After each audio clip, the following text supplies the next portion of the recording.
Bienvenidos a los coloquios de iSanidad. Yo soy Luis de Aro y vamos a hablar de cuál es la situación que hay ahora mismo de las vacunas. Para ello contamos con tres expertos. Por un lado con el doctor Raúl Ortiz de Lejarazu, que es profesor de microbiología y virólogo. Por otro lado con el doctor Amos García Rojas, que es el presidente de la Asociación Española de Vacunología. Y por otro lado con el doctor Joan Carles Reverter, que es el presidente de la Sociedad Española de Trombosis. Muchísimas gracias a los tres, gracias por dedicarnos este tiempo y por prestaros a explicar un poco cuál es la situación de las vacunas ahora mismo, ¿no? Lo primero, la pregunta para los tres es si las vacunas contra el COVID si son seguras y si todas son seguras, ¿no? Si queréis empezamos por el doctor García Rojas, que nos cuente si son seguras y si todas son seguras. Vamos a ver, son claramente, rotundamente seguras. Y todas, no hay vacunas buenas y vacunas malas, todas las vacunas que están en estos momentos en el escenario son buenas, pero no porque lo diga yo, no porque lo diga mis compañeros de mesa, es porque lo dicen los órganos reguladores del medicamento, que están constituidos por profesionales de muy alta y relevante solvencia científica, porque son el referente en nuestro contexto europeo. La EMA son el referente de todo lo relacionado con la disponibilidad o no de determinados fármacos en la escena. Para que un fármaco esté en escena, para que en este caso una vacuna esté en escena, es porque ha pasado todos los filtros de vigilancia y seguridad que tienen establecidos estos órganos reguladores. Por lo tanto, cuando una vacuna está en escena, es porque es claramente segura, claramente eficaz. No porque lo digamos nosotros, sino porque lo dice el conocimiento y la ciencia. Doctor Ortiz de Lejarazu, igual. Coincido plenamente, quizás hacer una mención especial. Efectivamente, todas las vacunas que están reguladas por el mismo órgano regulador son iguales. El problema es que ahora en el mundo existen al menos aprobadas en algún país del mundo, independientemente del grado de desarrollo, de moralidad o de gobierno o de ética científica que tenga, hay 13 vacunas aprobadas. No todas ellas están aprobadas por los reguladores europeos. Y en estos momentos hay una controversia importante de que algunas de las vacunas chinas hechas con virus inactivados tienen mucha menos eficacia y una eficacia que no entraría dentro de los parámetros europeos. Así que ni americanos, por supuesto, ni australianos. Quiero reforzar las palabras del doctor Amos en ese sentido, en que en los próximos meses van a seguir apareciendo vacunas. Hay más de 100 ensayos en fase 3 y hay que mirar muy bien lo que dicen los reguladores internacionales, europeos, americanos y australianos. Doctor Reverter. Bien, las vacunas, como bien ha dicho la Agencia del Medicamento, son todas ellas seguras. Desde el punto de vista de la trombosis asociada, que es la controversia que ha movido todo este tema y por la cual yo estoy aquí, porque trata de temas de trombosis, podemos decir que, aunque es cierto que ya lo ha considerado un efecto adverso de la vacuna de AstraZeneca, también ha puesto sobre la mesa, y creo que esto es muy importante decirlo, que es un riesgo extremadamente bajo. Estamos hablando de una probabilidad entre un caso por 500.000, un caso por 200.000 vacunados, dependiendo un poco del área geográfica donde analicemos y de la edad de los vacunados. Es un riesgo que existe. Esto ha llamado la atención porque no había aparecido en las otras vacunas y porque no era un efecto esperado, pero sigue siendo un efecto adverso extremadamente infrecuente. Y voy a hacer una pregunta que no estaba preparada, es decir, pero esto también sucede en prácticamente todos los medicamentos. Ciertamente, todos los medicamentos tienen riesgos variados y concretamente en el riesgo de trombosis, por ejemplo, la píldora anticonceptiva, por poner un ejemplo, tiene un riesgo de 0,5 por 100 de riesgo, 0,05. O el tabaco tiene un riesgo de prácticamente un 2% de riesgo. El hecho de tener la COVID tiene un riesgo prácticamente del 20% de hacer trombosis en los pacientes que ingresan y un 40% de los que ingresan en UCI. Por tanto, ya solo hablando de trombosis, este riesgo está repartido. El riesgo de la vacuna de AstraZeneca es un riesgo que existe, pero es que es muy bajo. Y si me permites añadir, no solo en relación a la trombosis, sino cualquier actividad en la vida tiene riesgo. Y por lo tanto, el entender que puede haber una situación de riesgo cero es absolutamente imposible desde el punto de vista de la lógica existencial. Vivir ya es un riesgo y desde esa perspectiva conviene evaluar si lo que hacemos, los beneficios de lo que hacemos superan a ese perfil de riesgo. Pero el riesgo cero no existe.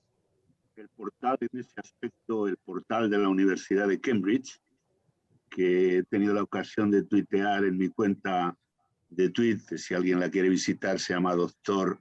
Lejarazu, @Dr. Lejarazu, hace una modelización, yo creo, muy importante, que ayuda además a explicar por qué en el Reino Unido han hecho la limitación de edad solo hasta los 30 años, es decir, de 30 años para abajo han decidido no poner esa vacuna.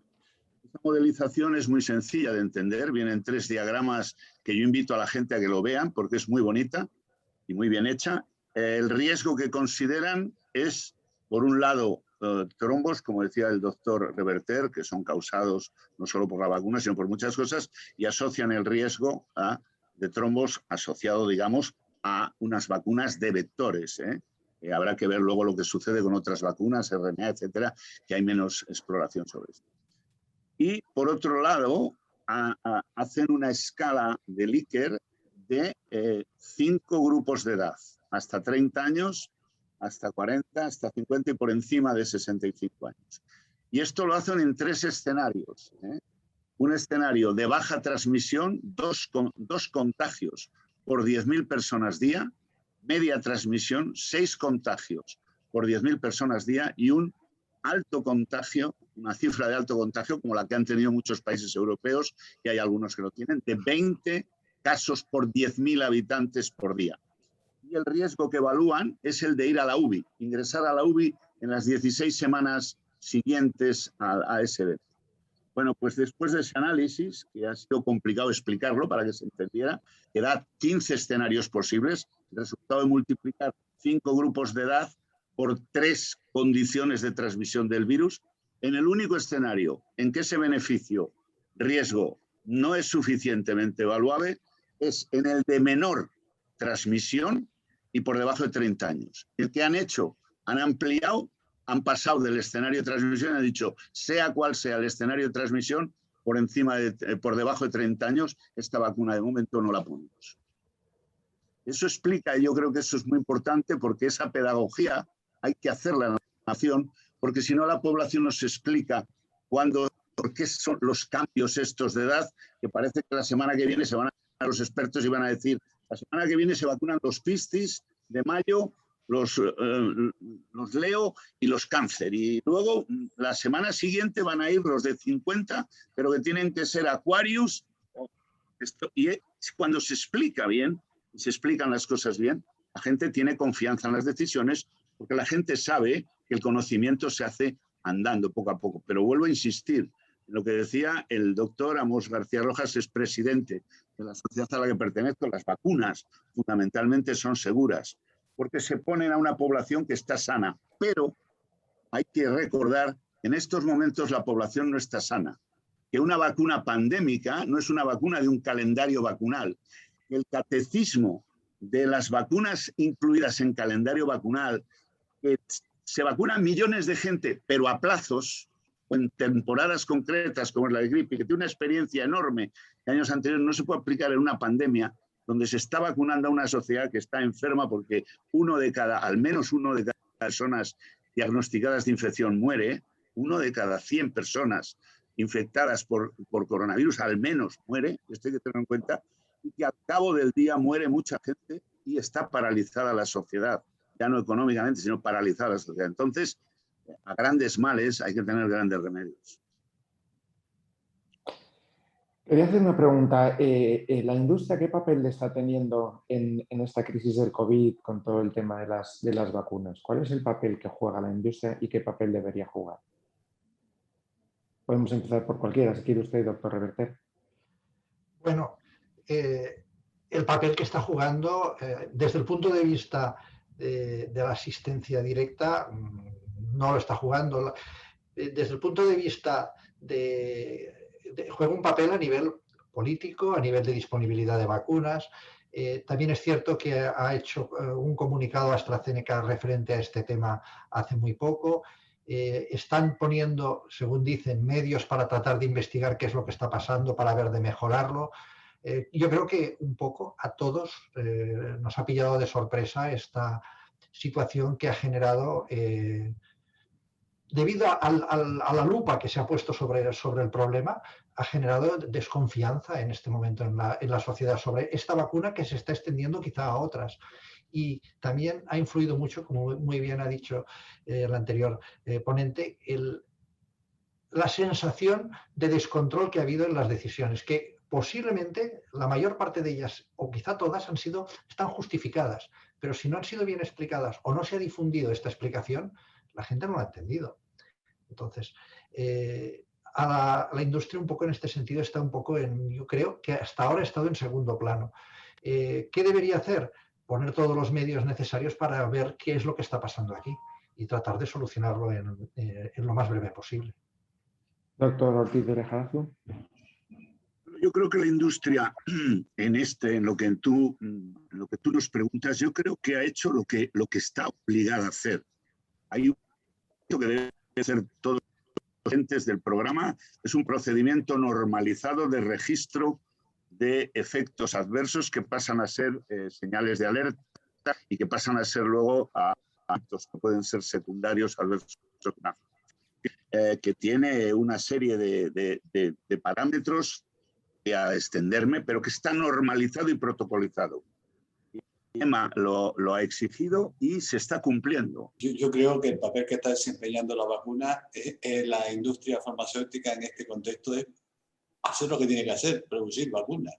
Producir vacunas que nos permitan disponer del arma que va a ser fundamental en crear el terreno adecuado para decirle adiós a este drama con el que llevamos conviviendo ya más de un año. Ese es el papel que se le debe pedir y es el papel que está haciendo. Fíjate, además lo está haciendo, y eso hay que reconocerlo, en un periodo de tiempo récord. Se comenta mucho que si las vacunas estas se han hecho demasiado pronto. Y yo me acuerdo cuando al inicio de la pandemia todos decíamos, ojalá lleguen pronto las vacunas. Cuando han llegado, algunos dicen, es que han venido demasiado pronto. Demasiado pronto es un demérito, o es un mérito del conocimiento, o es un mérito de la ciencia, o es un mérito también de la inversión económica, o es un mérito de la cooperación internacional que ha posibilitado que en un periodo de tiempo récord, motivado por la presencia de un problema de salud pública gravísimo, se dispongan de estos productos de manera mucho más rápida que habitualmente se tiene en la producción de vacunas. ¿Es un demérito o esto es lo contrario? Un mérito. Situémonos en el contexto de lo que realmente es un mérito. Posiblemente lo que sí le podemos cuestionar a la industria en este contexto es que han pensado que tenían una capacidad de producción mucho más elevada de la que realmente han tenido, y eso ha posibilitado situaciones de retraso en la llegada de las vacunas. Pero bueno, ya parece que lo están reconstituyendo y que ya se empieza a normalizar el ritmo de llegada de las vacunas. Los casos que hay reportados de trombosis son, al menos que yo sepa, si no la totalidad, su mayoría en primeras dosis. No sabemos si en segunda dosis se dará o no, porque, entre otras cosas, porque se han dado muchas más primeras dosis que segundas dosis de AstraZeneca. Son más o menos 3 meses después de la primera dosis, por tanto, esto se empezó en enero, ahora es cuando empezarían a tocarse segundas dosis. Por tanto, no lo sabemos. No sabemos si la segunda dosis dará más, menos, igual. Pero en el supuesto más lógico, que es que la probabilidad fuese la misma, como muy bien ha dicho, es que el riesgo es muy bajo. Por tanto, desde un punto de vista de prevenirse de la trombosis, yo creo que podría considerarse el repetir la vacunación con AstraZeneca. Desde el punto de vista de la relación de esto y las otras alternativas de emplear otra vacuna o dejarlos con una sola dosis, esto de la vacunandi, casi prefiero que sean los otros dos contertulios los que lo digan. Doctor García Rojas, ¿una sola dosis? Yo creo que hay que hacer lo que dice la ficha técnica y hay que hacer lo que está indicado por los órganos reguladores y por lo tanto si pone 2 dosis hay que administrar 2 dosis y si pone 1 dosis administra 1 dosis. Aquí tengo una pregunta muy importante que hacer al respecto de esto, que es la vacuna es para la persona y es la persona la que reacciona a la vacuna. Si en la primera dosis no ha habido ningún efecto, ¿debemos de suponer también que en la segunda tampoco lo habrá? Es una pregunta que hago. Es lógico pensarlo, pero tampoco podría decir que haya de ser así. No, en ocasiones no es así el comportamiento. Por tanto, la única manera que nos lo dirá la realidad. Analizar los casos que sí ya tienen 2 dosis y qué prevalencia ha habido de esta complicación en este subgrupo.